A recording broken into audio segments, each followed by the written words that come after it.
Underrated watches from popular brands. Today I wanted to discuss underrated watches from the brand that has dropped the most significant amount on the secondary market, and that is Audemars Piguet. So let's get right into it.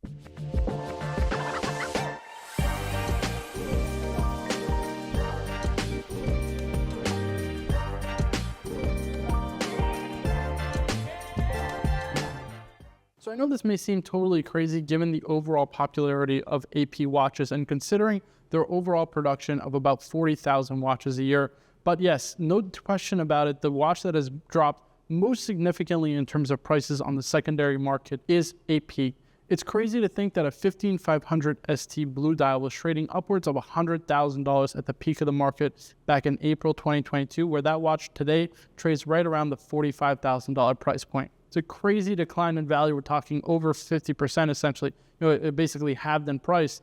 And yeah, I think that these are more stable, more normal prices because although it's a great watch overall, there's no question a watch like that, for example, just isn't worth $100,000. Now, of course, there's a ton of value plays out there, and most people would tend to look always at modern references, which I absolutely hate. I think it's so easy to pick winners within the actual modern context of what's currently being made, but it's a lot more difficult to look back and figure out what are some of those classics or those future classics that collectors will really reminisce and feel that they are a great value. And the first pick that I have, I feel, is a surefire winner. It is the reference 26300 ST. This is a Royal Oak chronograph in 39 millimeters, the original jumbo case size. I'm a big fan of Royal Oak chronographs. I owned a 26315 ST with a ruthenium dial. That one was 38 millimeters. And I did have one slight issue in that it just felt like the proportions were slightly off in the 38 millimeter case size. I don't know if it was the overall balance of the actual bezel and dial and case and the bracelet itself, but it just felt like something was off versus, say, in comparison, when I owned a 15202 ST, which had that 39 millimeter case size, which the Royal Oak was originally born with. Now, that's not to say that the 38 millimeter chronos aren't great, but the 39 millimeter chronos just have that balanced aesthetic in terms of case, proportions, dial, and overall aesthetics that I think just absolutely nails it. And then you can get these in a variety of dial colors, Havana, blue. My personal preference is actually the white kind of racing inspired one. I think it's just a surefire winner, and it's a watch you can pick up in most cases under $35,000. We're talking about a 39 millimeter Royal Oak chronograph from Audemars Piguet, under $35,000. I think it's a surefire winner without question.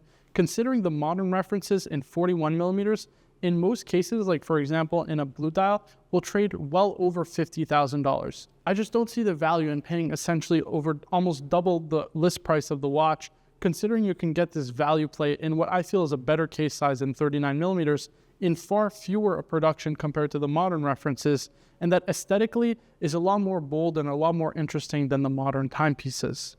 Now, of course, is the build quality as good? Probably not. Is the overall watch technically superior? Definitely not. I like the in-house movements. I like the fact that you can have an open case back in the modern references. But again, I'm a sucker for the 39 millimeter AP size, and I think in a Royal Oak case, it is just that perfect size mixed with the incredible variety of dials you can get in the reference 26300 that I think is just a spectacular combination. So again, right around that $35-ish thousand price range, you can get some even well below and under $30,000.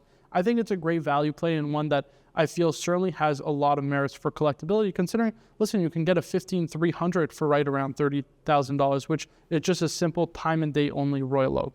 Again, totally different aesthetic versus, say, for example, the Royal Oak chronograph, but I think it's just a little bit better of a value considering you're getting that added complication to the watch. My next pick is definitely going to be a divisive one in the comments. It's a love or hate it kind of design, and it is the Audemars Piguet Remaster chronograph. I'm a big fan of vintage Audemars Piguet watches, specifically from the 1920s to the 1950s. This was one of the golden eras of Audemars Piguet watches when they made incredible complications in a variety of formats. And it was really what I feel are the roots of AP, right? That complications, just showcasing their amazing watchmaking ability. And the Remaster lineup is kind of what is to AP what Vacheron has as the Historiques lineup. Essentially, it's just them re-releasing old classics from the Audemars Piguet archives. Now, when they re-released the Remaster chronograph, I was a big fan of it personally, and I still very much am. It's quite rare to find a two-tone chronograph like the one in the Remaster chronograph that I think is really, really well executed. Now, this kind of goes back to handmade watchmaking, because ultimately to execute a two-tone watch or a watch in a two-tone case like that, you can only do that by hand, essentially, right? To mix up those two metals and essentially blend them seamlessly to make a perfect fit is really only something that can be done through high-level artisanship that I think is very, very neglected in watchmaking today. Now, the overall aesthetics of the watch, I'm a big fan of also. That champagne dial, of course, that oversized movement that fits the case absolutely perfectly. It's just a stunning watch that I think you could pick up today right around $30,000, which I think is just an absolutely insane steal considering you're getting a Holy Trinity chronograph for around $30,000. You definitely can't say that, for example, Vacheron Constantin, or even, for example, Patek Philippe, where you're going to have to pay a lot more for something that has an in-house movement from the actual brand. I feel it's also important to mention that the execution of the Remaster chronograph, I think, is just at a slightly higher level than, for example, the Royal Oak chronographs or even the Code 1159 chronographs that I feel just are a notch under in terms of just overall quality and aesthetics. I'm just a bigger fan of that vintage style in that watch, and although it was released in 2020 and completely underperformed, I think it's one of those watches that will become a cult classic, not just among Audemars Piguet fans, but among fans of high horology. Again, where are you realistically going to find a Holy Trinity chronograph like that, 3-register in two-tone with an in-house movement, and of course that beautiful display case back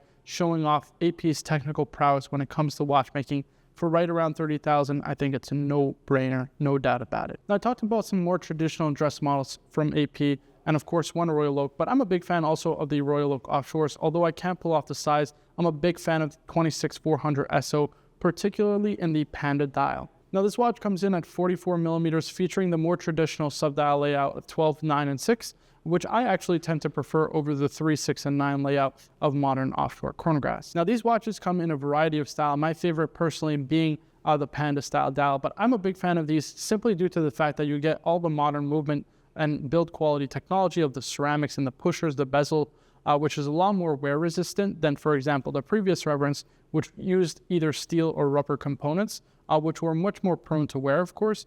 And I feel that right around the $25,000 price point, to pick up an Offshore at that price with the kind of modern build quality and modern materials that it has, I think it's an absolute no-brainer. And again, one of those top value picks for me personally and the overall Royal Oak lineup from AP. Now, I mentioned previously with the 26300 SO that I'm a big fan of the 39mm case size. So it should come as no surprise to you that another one of my picks is another Royal Oak in a 39mm case size. It is the reference 26120 ST, the dual time Royal Oak. I'm a huge fan of this reference, either in the white, the blue, or even the black dial, of course. I think you really can't go wrong with any of them. And right around that $35,000-ish price point, even if you can snag one around $30,000, you're literally getting a Royal Oak complication for around $30,000 in the 39mm case size, which I think is just spectacular.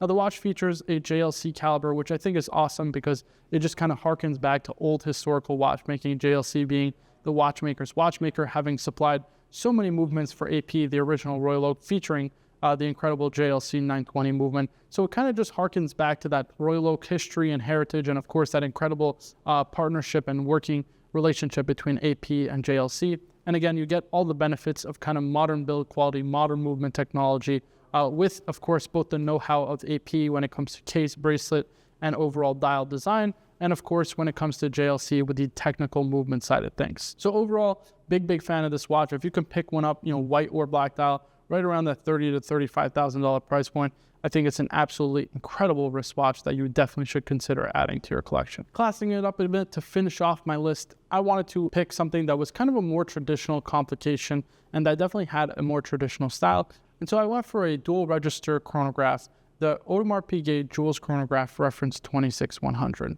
I'm a big fan of 2-register chronos. It kind of harkens back to that old style of watchmaking, that classical style of watchmaking that I'm personally the biggest fan of. And I think it's kind of a throwback to watchmaking in general that I think just has a perfect aesthetic balance versus, for example, some 3-register chronographs. Now, you can snag these Jules chronographs for well under that $25,000 price point. And I think there's so much to love, whether you get the rose gold model or the white gold model. I'm personally a bigger fan of the white gold model with the cream dial and of course those incredible spade hands. I think it just has that unique design quality. And again, considering you're getting a 2-register chronograph from Audemars Piguet for under $25,000, Just like with the Remaster chronograph, it's hard for me to think of better values from the Holy Trinity counterparts or otherwise. It's just incredible watchmaking for an incredible value from AP. And again, one of those underrated classics that I feel will be coming around from collectors and will be more appreciated as time goes on, because AP simply doesn't make them like this anymore. So guys, this is my list for top 5 underrated Audemars Piguet watches I think you should consider as part of adding to your personal watch collection. Of course, let me know down in the comments below what you feel are some underrated AP models out there that people should consider. It's always good to get your feedback. Guys, my name is Marco for the Birdies YouTube channel. I really appreciate all of your support. I'd really appreciate it, of course, if you like this video. Subscribe for more videos like this in the future. And as always, guys, I'll see you in the next one.